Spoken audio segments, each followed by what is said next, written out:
Hello, my darlings. We're going to take a look at another area where Shakespeare uses iambic pentameter interestingly. So this is where Romeo is telling Benvolio of his love of Rosaline. Um, and what is interesting about that is the language he uses to show he loves her. Now, he's talking about how he loves her so much and she doesn't love him back. We've talked about how that's the subject of most sonnets in Shakespeare's time. This would have been a very comfortable conversation for Elizabethan audience. They're used to it. But Shakespeare does some interesting stuff with it. Alas, that love whose view is muffled still should without eyes see pathways to his will. Alas, that love whose view is muffled still. We have iambic pentameter there, but here's where things get weird. It rhymes, the next thing to be there is rhymed. And as you know, a sonnet should be every other line for the first 12 lines. So that's the first problem. Then he stops saying it all together.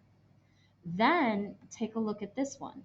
Oh, heavy lightness, serious vanity. Well, this one has 11 syllables. So he's talking the familiar talk, but it's not an iambic. It's not a sonnet. The Elizabethan audience would have been going, he clearly doesn't love her. This is not a real relationship because he can't even talk in iambic pentameter for her.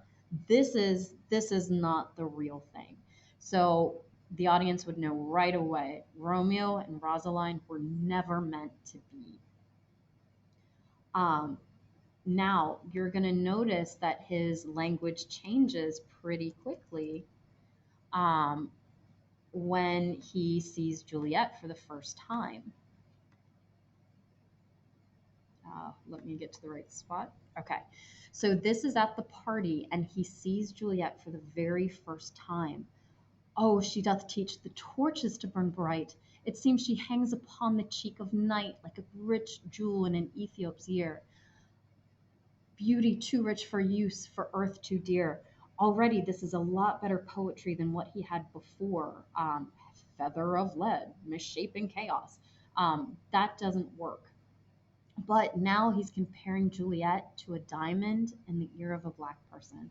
And if you've ever seen Tupac, he's got that big, beautiful diamond in this dark skin, and it just sparkles, and it's just a beautiful thing. That's what Juliet is. Oh, she doth teach the torches to burn bright. It seems she hangs upon the cheek of night. So we have 10 syllables there, and we also have iambic pentameter, but it's not 14 lines, and it doesn't rhyme.